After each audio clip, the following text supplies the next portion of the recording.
so much, Preeti, for that insightful note on EQ and especially looking at organizations and leaders. I wish there were more self aware leaders everywhere. Obviously, we lack of. But at the same time, I think the evidence, if we could prove that, having a high EQ can get, say, certain organizations, teams, leaders, say achieve or be overachievers.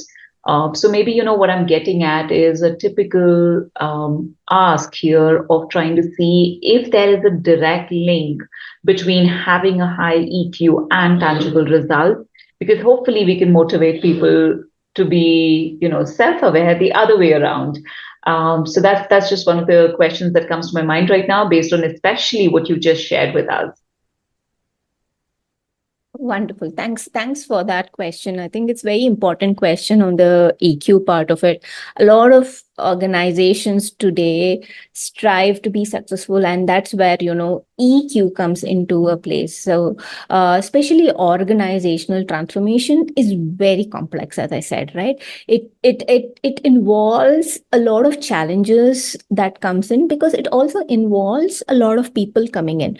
Some of the common challenges are like, employee resistance. Like, it just can be unsettling for very, very long time, and this could result in conflict management. And for a leader managing a larger organization for a lot of people, a lot of functions, this becomes a very critical aspect about it, right? And when it comes, and also having a clear communication, it needs to be clear and consistent communication, just to bring alignment within your organization and above the organization, right? And I sometimes call that managing upwards and managing downwards as well.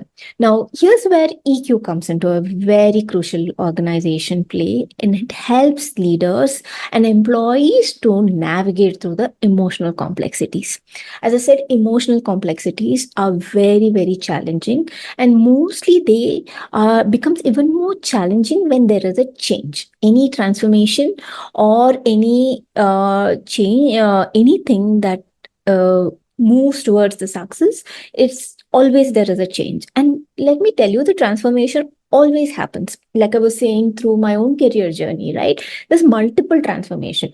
The more you allow the transformation to happen with an open mind and open heart, that is where, the EQ will come into. I mean, that is where, the growth happens, right? Now, just to the value of emotional intelligence for leaders, probably I'll just take a pause and talk about the value of emotional intelligence for the leaders.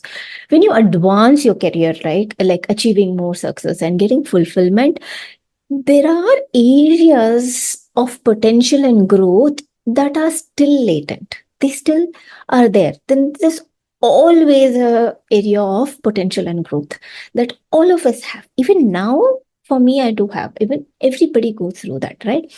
There is this quote, I don't remember who said that, but it talks about human behavior flows into three main sources. One is your desires, emotions, and knowledge.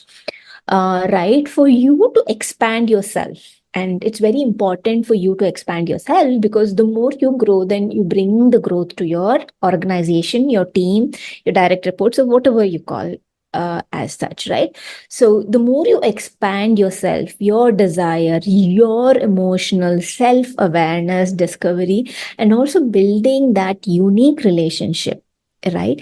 When these things happen, you actually paramount your greater success.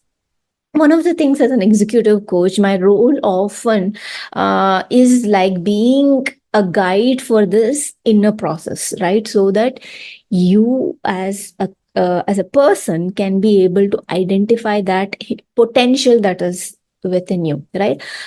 In coaching, I think this is very much a lot of us as coaches believe this is, it is similar to the transformation of a caterpillar before it becoming a butterfly, right? It's a very simple process, but it's also very complicated, right? So having emotional intelligence during organization, you kind of develop resiliency and adaptability. And, you also developed improved communication. And a lot about empathy plays into this role, right? And I always say it is the communication with empathy versus, improve your communication or enhance your leadership presence, right? It is the empathetic.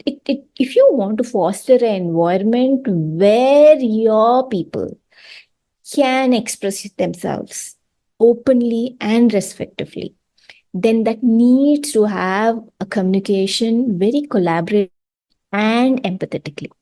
That's where you see enhancing your leadership and building a positive work environment. And I'll tell you, when we talk about enhancing the leadership, we always think about, getting this leadership skill, that leadership skills, take up this course, right? Just your day to day activity of having leading with empathy, leading with self awareness, and building the strong relationship enhances your leadership skills. All of us have the leadership skills, as I said in the beginning, right? Somewhere, right, there is these potential and growth as we move up, they get stuck within ourselves, right? And that's where a coach comes into picture. That's where, the EQ plays a very critical role in organizational transformation, change, as well as in the individual. I'll take a pause here. I know I threw up a lot of technical terms, right? And also, it's a very vast subject for an organizational transformation. I'm trying to bring that in a very short note, but that's the the change that you bring in.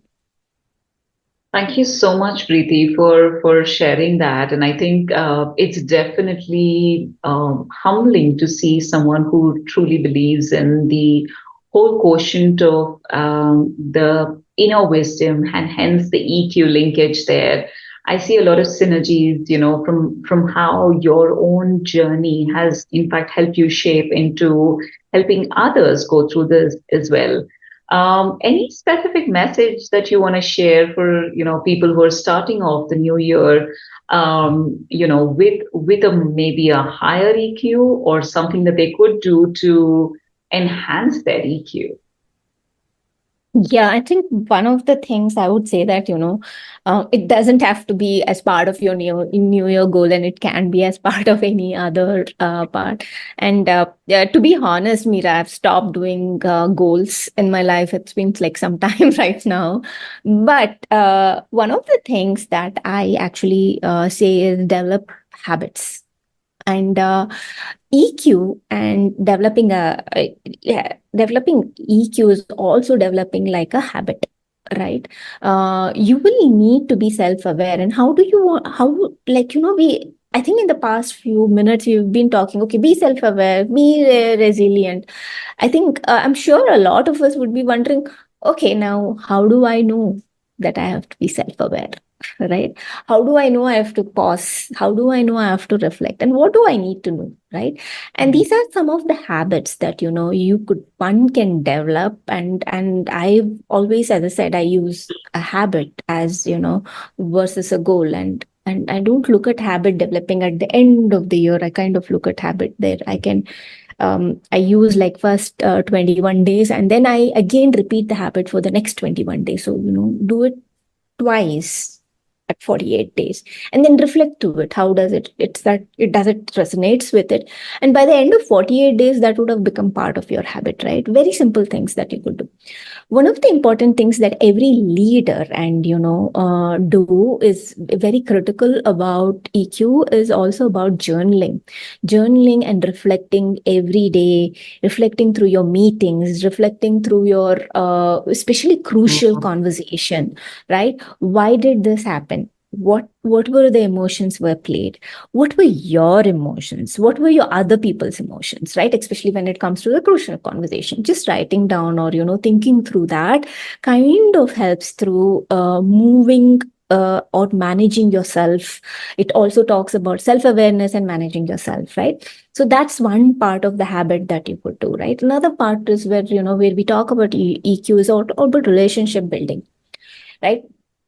One of the things I very easily did was, monthly once, we always connect as a leaders, right? You need to connect with your team, you need to connect with your leaders, senior leaders, and connection is for sure, but how do you utilize it, right?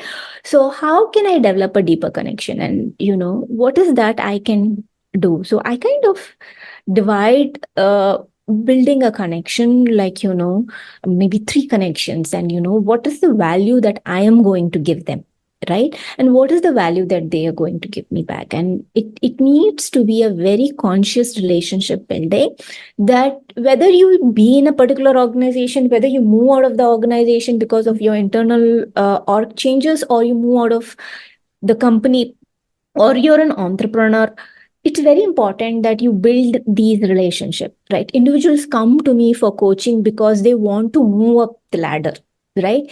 And are often not aware what are the skills that is needed for them to be successful in their career, right?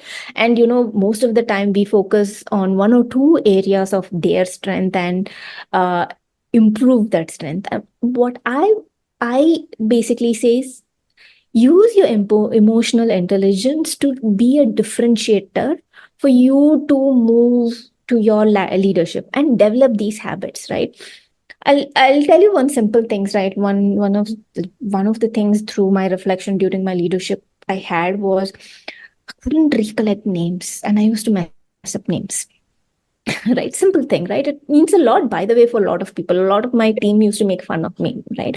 And my coach said, do one thing, right? Every day when you enter a cubicle, right, you say hi to everybody with their names. And what do you do today? He asked me, and I said, I say hi. I wish them, they talk to me. But do I call out their names? And just creating that as a habit, right, kinds of helps you.